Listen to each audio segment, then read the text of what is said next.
what I wanted to do was look at it from the inside China point of view. What is it like for these young people? They're not sitting here thinking, oh, I need a 8-hour workday and this much minimum wage and this much, all these things that Western people would think about right away.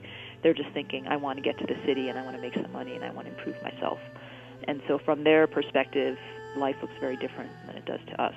And that's kind of what I wanted to capture, and trying to get as much as possible inside their lives and inside their heads to see how they saw this experience rather than how we would judge it and in many ways criticize it and find problems with it. I started writing a book. I realized what I wanted to do was to start out inside the mind of a factory girl and kind of describe the world, what it was like when you met a woman from another factory, what it was like when your friend helped you because you lost your job, what it felt like on payday when everyone crowded into the post office to send money home, how the girls looked at each other, how they were envious of the ones who had nicer clothes or who had boyfriends, but how they also looked down on these girls because it meant they were saving less money to send home. I started to go down to Dongguan in 2004 because it was just a huge factory city that especially attracted young men and young women from the countryside.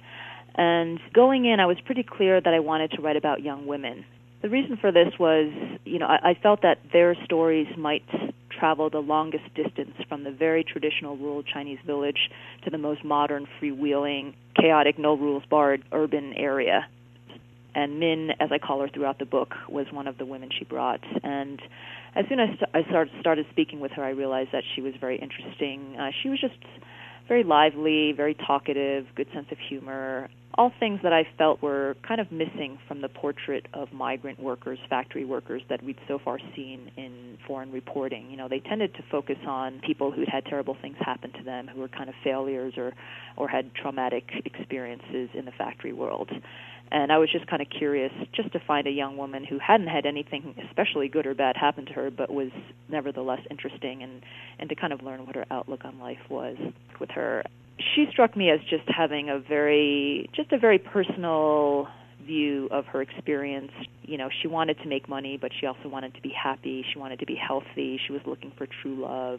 It was kind of amazing in this city that seemed so hard and ruthless that she was still having these somewhat romantic dreams. I would tell them right away, I'm an American, I'm a Chinese American, which was a concept they'd never heard of before. And then I would say I'm a reporter, because at that time I was still working for the Wall Street Journal as a reporter in China. And then I would just say, I'm interested in learning about the lives of migrant workers and, what kind of things you guys go through and what you think about. And this seemed to me like the sadder thing, is that these young women kind of just appear and disappear, and they make friends, and then they just cut off from their friends forever when they leave the factory, and no one knows where they've gone. That is kind of a very sad thing, and that's what I've focused on writing about.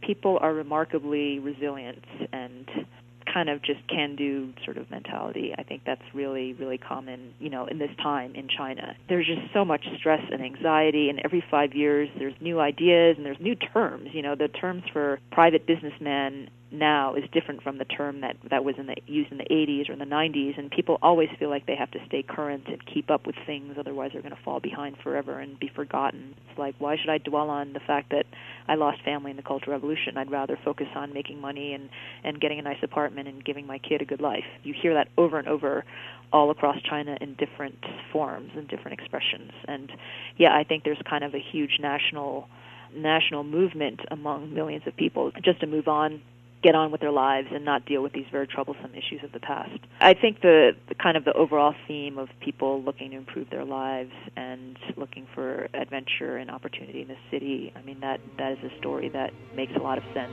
and it's going to go on for a long while yet.